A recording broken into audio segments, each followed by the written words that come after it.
तुम्ही म्हणसाल हा वाघापाशी काय करतोय. सो बघूया मित्रांनो पहिल्यापासून. नमस्कार मित्रांनो, मी आपला विवेक आणि हा आहे आपला 8वा ब्लॉग. आणि आपण आलेलो आहोत मित्रांनो मुंबई छत्रपती शिवाजी महाराज वस्तू संग्रहालय मुंबई. आपल्या ट्रेनला टाइम असल्यामुळे आपण आलेलो आहोत मित्रांनो इथं बघण्यासाठी. सो आपण चला तिकीट वगैरे घेऊन आपण निघलो आतमध्ये एंट्री करण्यासाठी. आणि आतमध्ये एंट्री करतानाच आम्हाला बाहेर दिसले मित्रांनो हे चायनीज मॉन्क वगैरे आणि काही स्टॅच्यूज. खूप मोठी बिल्डिंग आहे मित्रांनो बाहेरून. आतमध्ये तिकीट वगैरे दाखवून आम्ही एंटर केलं मित्रांनो. आणि तुम्ही बघू शकता अशा प्रकारे आम्हाला हे केव्ज वगैरे दिसले एंट्री केल्याच. सो बघूया आपण आणखी आतमध्ये काय काय.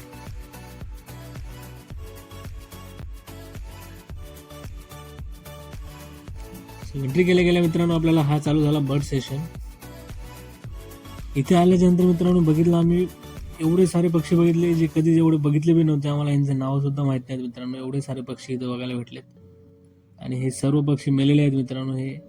आणि यांना प्रिझर्व करून ठेवलेलं आहे मित्रांनो. तुम्ही बघू शकता अशा प्रकारे त्यांचं एक एक पार्ट एक म्हणजे त्यांचं घरटं सुद्धा आणि अंड सुद्धा प्रिझर्व करून ठेवलेलं आहे ॲज इट इज. तुम्ही बघू शकता अशा प्रकारे पुढं.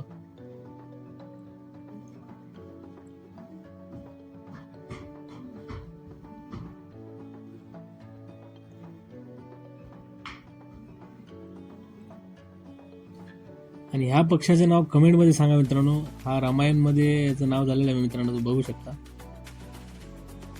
आणि हे अशा प्रकारे प्राणी सुद्धा होते मित्रांनो तिथं प्रिझर्व करून ठेवलेले ॲज इट इज. पूर्ण ओरिजिनल प्राणी आहेत मित्रांनो हे.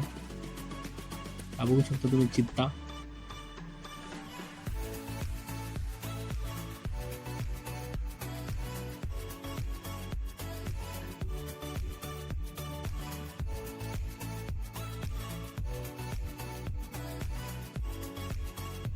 त्याच्यानंतर हा बघू शकता मित्रांनो हरण वगैरे आहे इथं.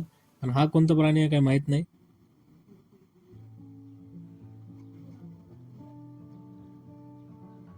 आणि थोडं पुढे गेल्याच्या नंतर मग मित्रांनो आम्हाला दिसला हा आपला गावाकडला ससा, गावरानी ससा. आणि हा बघू शकता इंडियन फॉक्स, जंगल कॅट, इंडियन फॉक्स. आणि हे आहे जंगली उंदीर. आणि हा आहे मित्रांनो टायगर.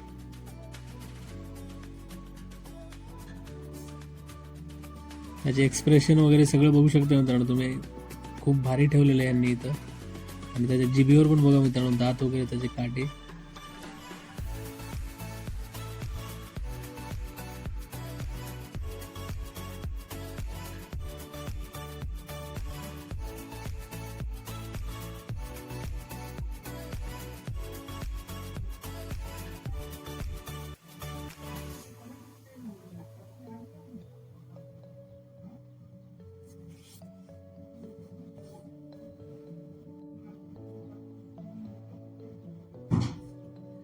हे बघल्याच्या नंतर मित्रांनो आम्ही आलो दुसऱ्या सेशनमध्ये, जो की जुन्या मुंबईचा फील देत होता. जी जुनी मुंबई होती मित्रांनो कशी होती हे बघण्यासाठी आम्ही दुसऱ्या सेशनमध्ये आलो. तर एवढं भारी वाटलं मित्रांनो इथे. सगळ्यात जास्त आवडलेली गोष्ट म्हणजे मला ही सोनीचा कॅमेरा मित्रांनो त्या काळातला. बघू शकता तुम्ही त्या काळामध्ये कॅमेरा कसा होता. हा फोटो कसे घेतले जात होते, व्हिडिओ कसे शूट होते त्या काळात. खूपच भारी ठेवलेले मित्रांनो इथे. तुम्ही बघू शकता या गोष्टी, ज्या जुन्या गोष्टी बघून खूप भारी वाटते मित्रांनो.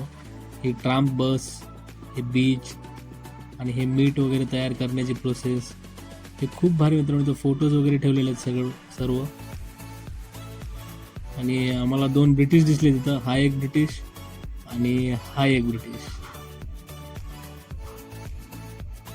तुम्ही बघू शकता. पण त्याची एक गोष्ट मला आवडली मित्रांनो, तो म्हणजे खूप बारकाईने तिथे वाचत होता मित्रांनो. प्रत्येक गोष्ट त्यांनी वाचली तिथली.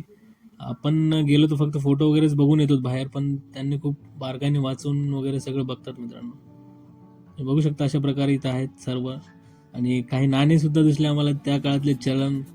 आता हे खूप जुने आहेत मित्रांनो, पण आमचा जमाना आता 98च आहे मित्रांनो. आमचा 50 पैसे आम्ही बघितलेत. आणि आमच्याकडे पण एक 1975चा एक कॉईन होता. हे सर्व बघितल्याच्या नंतर आम्ही आलो मित्रांनो मम्मी सेशनमध्ये. आम्हाला बघायची होती मम्मी.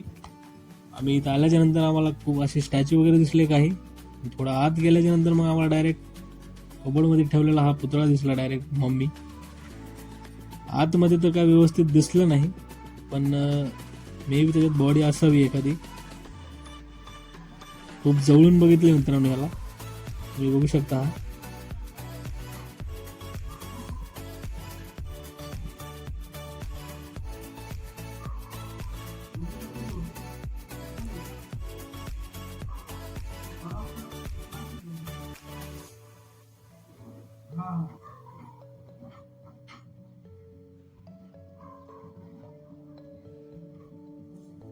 मम्मीचं सेशन बघणं झाल्याच्या नंतर मित्रांनो आम्ही आलो बाहेर थोडंसं, आणि असं बघू शकता तुम्ही अशा प्रकारे हे संग्रहालय आतून आहे मित्रांनो. खूप मोठं संग्रहालय आहे मित्रांनो हे.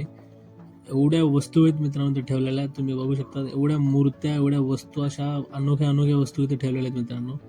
तुम्हाला ज्या माहीत सुद्धा नाहीत अशा वस्तू इथे ठेवलेल्या आहेत, तुम्हाला बघायला भेटेल. तुम्ही अवश्य एकदा इथे भेट द्यायला पाहिजे मित्रांनो मुंबईला आल्याच्या नंतर. खूप भारी भारी इथे वस्तू तुम्हाला बघायला भेटतील. हे सगळं झाल्याच्या नंतर आम्ही शस्त्र भंडारमध्ये गेलो मित्रांनो, जे की तलवार वगैरे ठेवले होते. जे सगळे शस्त्र वगैरे आहेत मित्रांनो, हे सगळे शस्त्र आम्ही इथे बघितले मित्रांनो. बघू शकता तुम्ही अशा प्रकारे.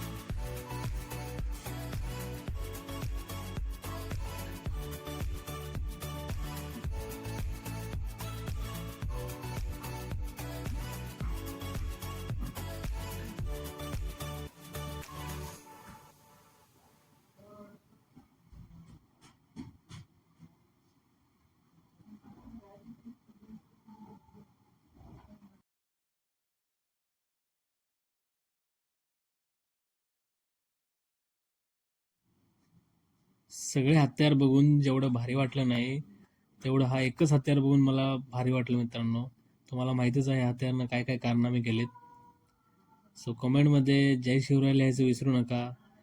सो भेटूया नवीन ब्लॉगमध्ये मित्रांनो. तोपर्यंत बाय बाय.